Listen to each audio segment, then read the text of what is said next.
প্রস্তুতি নিচ্ছি আনিসের মামলাটাকে নিয়ে আগামী দিনে সুপ্রিম কোর্টে যাব। আর এখানে আবু সিদ্দিক হালদারের পক্ষধারীর লোকজন আছেন, তাদের সাথেও কথা হয়েছে, যদি কলকাতা হাইকোর্ট থেকে আমরা ন্যায় বিচার না পাই ওই অর্ডারটাকে চ্যালেঞ্জ করে আমরাও সুপ্রিম কোর্টে যাব। আবু সিদ্দিক হালদারের যারা করি তাদেরকে তার সর্বোচ্চ শাস্তি দেওয়ার ব্যবস্থা করব।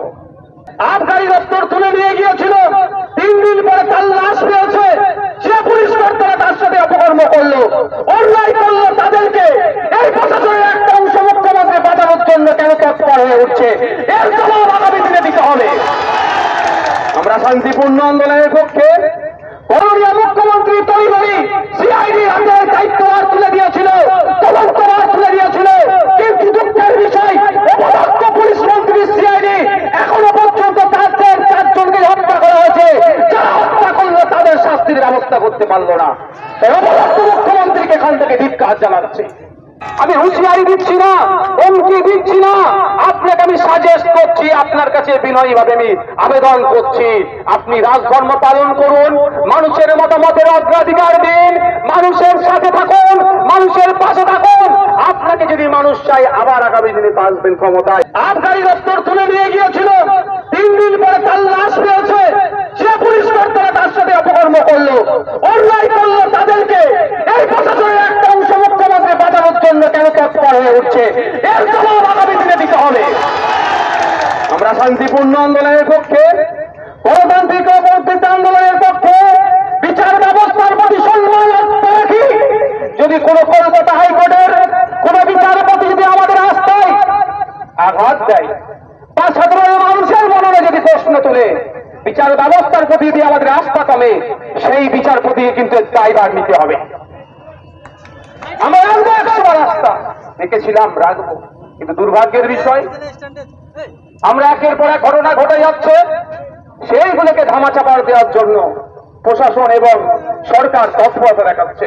আমরা ভুলে যাচ্ছি না শিকারি মোড়ের ঘটনা, আমরা ভুলে যাচ্ছি না বিদ্যুৎ মন্ডলের ঘটনা, আমরা ভুলে যাচ্ছি না গত বছরে বারুইপুর পুলিশ ডিস্ট্রিক্টের আন্ডারে 1 সপ্তাহে 4টি যুবককে পিটিয়ে হত্যা করার অভিযোগ আছে। 2টো যুবক পুলিশ কাস্টডিতে, আর 2 জনকে জেল কাস্টডিতে হত্যা করা হয়েছে, এই অভিযোগ আছে। সেই সময় পশ্চিম বাংলা ধর্মপ্রাণ মানুষেরা, সুশীল নাগরিকেরা যখন কথা বলতে শুরু করেছিল, তখন প্রশাসন বন্ধুদের উদ্দেশ্যে বলবো, আমরা সদা সর্বদাই আমাদের প্রশাসনকে আমরা সম্মান দিয়ে তাদের কৃতকার্যের যে বৈচিত্র্যপূর্ণ আছে সেইগুলোকে আমরা সম্মান দেওয়ার চেষ্টা করি। কিন্তু দুর্ভাগ্যের বিষয়, পুলিশ ইউনিফর্ম পরে যারা পুলিশ কোর্টের বাইরে গিয়ে সংবিধান বহির্ভূত কাজ করছে, তাদেরকে আপনারা কোন ভাবে কোন দিক থেকে তাদেরকে আড়াল করার আপনারা চেষ্টা করছেন। যে রাজদীপ হালদার থেকে শুরু করে, রাজদীপ সরকার থেকে শুরু করে, আনিসকে যারা ছাদ থেকে ফেলে হত্যা করলো, শিকারী মোড়া আদিবাসী সমাজের ছেলেকে মুখ্যমন্ত্রী তৈরি সিআইডি হাতের দায়িত্বভার তুলে দিয়েছিল, তদন্তভার তুলে দিয়েছিল, কিন্তু দুঃখের বিষয় অপদস্থ পুলিশ মন্ত্রী সিআইডি এখনো পর্যন্ত তাদের 4 জনকে হত্যা করা হয়েছে, যারা হত্যা করলো তাদের শাস্তির ব্যবস্থা করতে পারলো না। অপদস্থ মুখ্যমন্ত্রীকে এখান থেকে ধিক্কার জানাচ্ছে। আমরা ভুলে যাচ্ছি না আনিস খানের কথা, তার রাজনৈতিক পরিচয় আমাদের আইসিমার সাথে যুক্ত থাকলেও সে স্বাধীন ভারতের একটা নাগরিক। রাতের অন্ধকারে চোরের মতো এসে পুলিশ তাকে ছাদ থেকে ফেলে হত্যা করলো। সারা বাংলায় যখন উত্তল সে নিয়ে বাংলার মুখ্যমন্ত্রী বলেছিল এসআইটি গঠন করে দিচ্ছি, 15 দিনের মধ্যে সবকিছু হয়ে যাবে, কিন্তু দুর্ভাগ্যের বিষয় 15 দিন অতিবাহিত হলো, 1 বছর অতিবাহিত হলো, এখনো আনিস বিচার পেল না। আমরা বিচার ব্যবস্থার প্রতি ভরসা রেখে কলকাতা হাইকোর্টে গিয়েছি, আমরা প্রস্তুতি নিচ্ছি আনিসের মামলাটাকে নিয়ে আগামী দিনে সুপ্রিম কোর্টে যাব। আর এখানে আবু সিদ্দিক হালদারের পক্ষধারীর লোকজন আছেন, তাদের সাথেও কথা হয়েছে, যদি কলকাতা হাইকোর্ট থেকে আমরা ন্যায় বিচার না পাই ওই অর্ডারটাকে চ্যালেঞ্জ করে আমরাও সুপ্রিম কোর্টে যাব। আবু সিদ্দিক হালদারের যারা করি তাদেরকে তার সর্বোচ্চ শাস্তি দেওয়ার ব্যবস্থা করব। বন্ধুগণ, আমি আপনাদের বলে যাই, বর্তমান পরিস্থিতিকে সামনে রেখে চোখ কান খুলে রাখছি, যেমন এটাও ভুলে গেলে চলবে না। আপনারা যে বিষয় এসেছেন, মুখ্যমন্ত্রী বলছেন সংখ্যালঘু থেকে শুরু করে, দরিদ্র থেকে শুরু করে আদিবাসীদের সব জবাব দিয়ে দিচ্ছি, কিন্তু দেখতে লাগবে কোনো সময় সার্টিফিকেটকে কেড়ে নিয়ে তো কোনো সময় জেলবন্দি করে পুলিশের মাধ্যমে এই পিছড়ে বর্গের সম্প্রদায়ের উপর অত্যাচার নেমে আসছে। আজকে এটা শেষ নয়, শুধু দুটো জিনিস অ্যাড করতে চাই।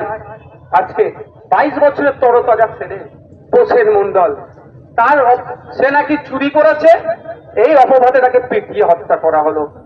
আচ্ছা বলুন, যদি কেউ চুরিও করে নাই, অন্যায় করেছে নিশ্চিতভাবে, তার জন্য প্রশাসন আছে, আইন আছে, বিচার ব্যবস্থা আছে, কিন্তু আমাদের প্রসেন মণ্ডলকে পিটিয়ে হত্যা করলো, এই সাহসটা পাচ্ছে কোথায়?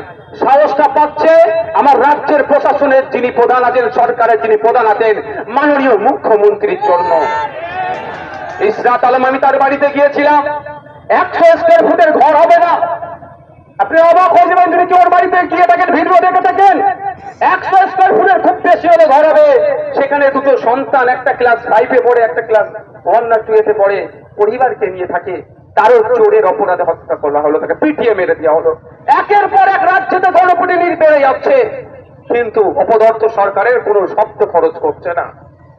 তাই এখান থেকে জানিয়ে দিতে চাই রাজ্য সরকারকে, অবিলম্বে বিধানসভায় স্পেশাল বিধানসভা রেখে এই গণপিটুনি রোধের জন্য সর্বোচ্চ শাস্তির ব্যবস্থা করে বিলকে পাস করানো হোক। সেখানে নওশাদ সিদ্দিকী সরকারের পক্ষে দাঁড়াবে। যদি না করে আমাদেরকে বুঝে নিতে হবে। পারবেন তো নাকি? পারবেন তো নাকি? আমরা গণতান্ত্রিক প্রক্রিয়াতে জবাব দেব।